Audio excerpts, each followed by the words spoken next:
সবাইকে নমস্কার। জয় মা মনসা। আমি সুরুচি গরপাম পক্ষ থেকে বলছি। আসলে প্রতিবারের মতো আমরা ছাগল লালন পালন করে থাকি। আর এবার একটু বিভিন্ন সমস্যার কারণে ছবি ভিডিও আপলোড দেওয়া হয়নি, যার জন্য দুঃখিত। তার সুবিধার্থে আমরা আসলে লাইভে আসা, লাইভের মাধ্যমে ছাগলগুলো দেখানোর সুযোগ করছি। আর মাত্র আমাদের আর ছাগল আছে 25টি, ছোটো বড়ো সব মিলিয়ে।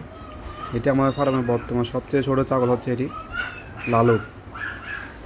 দেখতে পারেন, কারোর পছন্দ হলে আমাদের মেসেঞ্জারে যোগাযোগ করতে পারেন, অথবা হোয়াটসঅ্যাপে যোগাযোগ করতে পারেন। স্ক্রিনশট মেরে আমাদের হোয়াটসঅ্যাপে দিলে এটা ভালো হয়। আর সবচেয়ে বেশি ভালো হয় যদি সরাসরি দেখে যান, এটা ভালো হয়।